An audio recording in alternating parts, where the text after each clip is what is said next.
Hello and welcome to Galattaplus. In this video review episode, we're going to be talking about Avinash Prakash's Naangal. The film is a deeply touching portrait of three sons who face childhood with a very troublesome father. Now, this is a stunningly shot first film with newcomers, and the fact that these are all fresh actors reduces the distance between real and make-believe. Their feelings and their yearnings become our own. Now, Avinash Prakash has been my producer ever since I went digital. I have heard many of these stories many times, but this is the first time I'm seeing them as some kind of a put-together, coherent narrative, and it is deeply moving. Avinash's biggest achievement in Nagal, which is set in Ooty, is to bring to life a word at the center of the film. This word is at the core of the film. The word is called Hyat.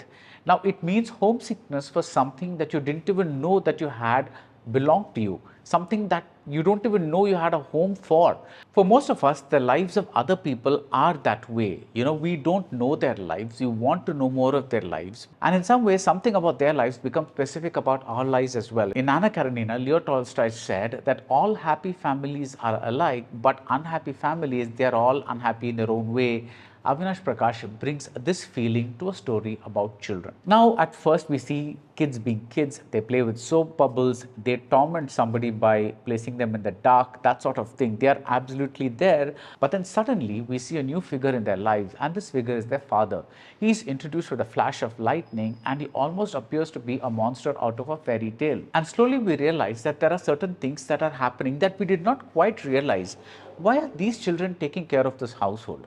Why are they buying the vegetables? Why are they cooking? Why are they cleaning? Why are they doing all these things? Isn't there an adult around? Who's making sure that these kids are going to school and that they're getting their homework done? The answer is revealed when the father makes an appearance. Abdul Rafe plays the father, Rajkumar, and he is the person responsible for these kids' life. He is a flawed man. He is not perfect, and in a strange way, he is trying to keep things together. Now, it would be easy to make this man a villain, but Avinash refuses to do that. He resists the temptation to make it an easy story of a bad father and poor innocent children. It is a complicated father and children who have to face this man and somehow manage to grow up. Avinash shot the film, he wrote and edited it, and he has produced some of the most stunning, ordinary images in recent memory. This film feels like going through somebody's photography book. Naangal is not a spectacle, but the next doorness of the images gives it a feeling of drama, and a lot of this drama comes from the Rajkumar character, that is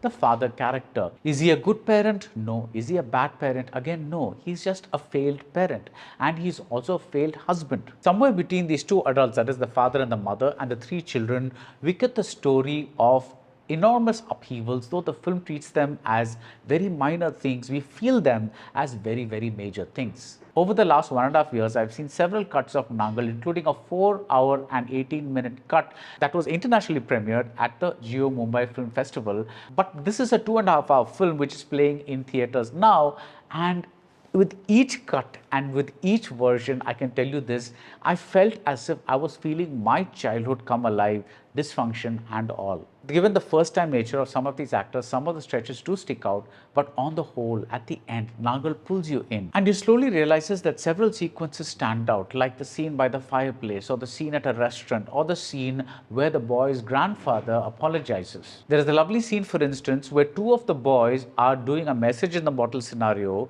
and the older brother and the father are walking at a distance, and these boys hide because they are scared, they don't know what will happen, but it turns out to be a wonderful moment captured in absolutely wonderful light. Other times, we are in the middle of a nightmare. There is a scene where one of the children is cleaning the floor and the father comes in casually, and we only see him from the child's point of view, and he runs his hand across something, and his finger, he picks up some grime, some dirt, and the child has to do the work all over again. And sometimes you wonder if all this grime is going to be accumulated in the child's mind, only to be unlocked by a psychiatrist years and years later. The father probably thinks that he's instilling discipline, but the child is traumatized. What makes some men behave in this certain way?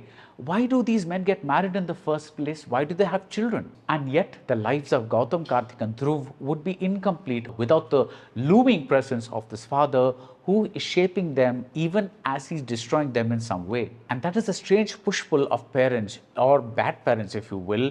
You want their approval, at the same time you realize that you don't want to be around them. It's a very, very paradoxical situation. This complex and delicate web of emotions is beautifully supported by Ved Shanker Sugavanam's music. It is very, very delicate, it is strong, it's complex, and there is a song that is supported entirely by strings and sung by Saindavi that's absolutely beautiful. In short, every contributor of Naangal leaves us with the feeling that, like with well-read fiction, sometimes other people's nostalgia and other people's feelings and emotions can become our own. That's it about Naangal. If you like this video review, do subscribe to Galatta Plus and see you soon at the movies.